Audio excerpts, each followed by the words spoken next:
the Gospel of John, which we're going to be moving throughout all of the Easter season, can sometimes be rather confusing. And this is the times where we, instead of saying, well, I just don't understand, we back off. Instead, we can lean into it and say, okay, God, I don't know what this means. Help me. Reveal this to me.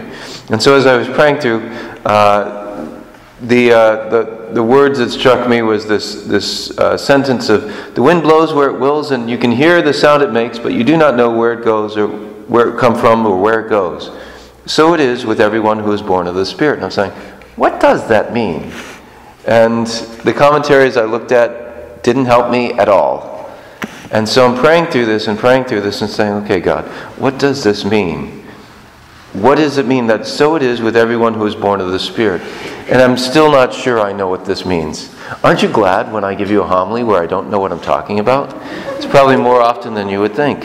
But what does strike me, though, is that when we are allowing the Spirit to lead us, we don't know where necessarily we're going to be going. I can tell you that there have been many times when, for instance, I've been in confession as the confessor, not as confessing my sins, where I've said something, some words of encouragement or advice or whatever to someone and saying, where did that come from?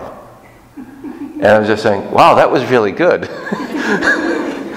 Or, the Lord, as I'm saying something, the Lord in the back of my mind saying, and are you listening to this? Because this has to do with you too. It's like, oh yeah, God's forgiveness.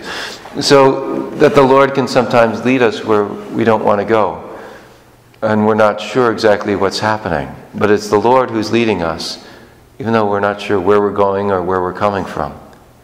I'm also thinking, I remember in my last parish, I was having dinner with some friends, and we were having a conversation, and I remember I was stumbling over my words. I couldn't finish a sentence without going, what's the word? None of you have ever experienced that before, I know. But so I'm going on, and the person was with me, was like, yeah, Father, your homilies must really be from the Holy Spirit, because you can't even finish a sentence when you're having a conversation. Like, oh, yeah. And so the Lord is able to move even through such people as me.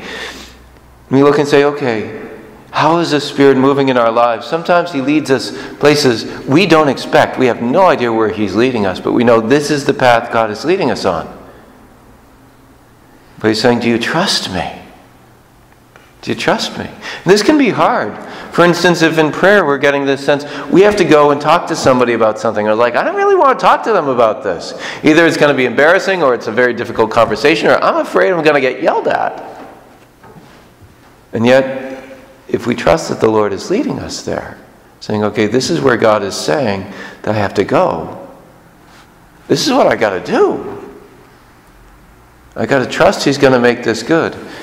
I remember one deacon giving us a talk and talking about how he had struggled with an addiction to pornography, and he had been confronted with it by someone who had gotten a word of knowledge. And so that weekend he was doing a youth retreat, and as he's going around and having people talk about what their images of God are, God is telling him, you need to share with them your struggles. And he's like, no, that's going to be a real big problem. And, he's like, and what's your image of God? And saying, God, I'm not going to talk about it. And what's your image of God? And going through all this. And finally he relented. And he shared with them his own struggles and what was going on. And then what happened? It became a very deep and powerful retreat as everybody was able to say, okay, I need to share the brokenness I have in my life, and I need God to come and heal me. Do we really trust that God is leading us? Because a lot of times when God asks us to do something, we're like, no, I don't want to do that. But the Lord is saying, I want to lead you deep into my heart. Do not be afraid. We don't necessarily know where the Holy Spirit is coming from or where He's going, but He's saying, let me take you. Let me lead you. Even when you're afraid, even when you don't know where you are going.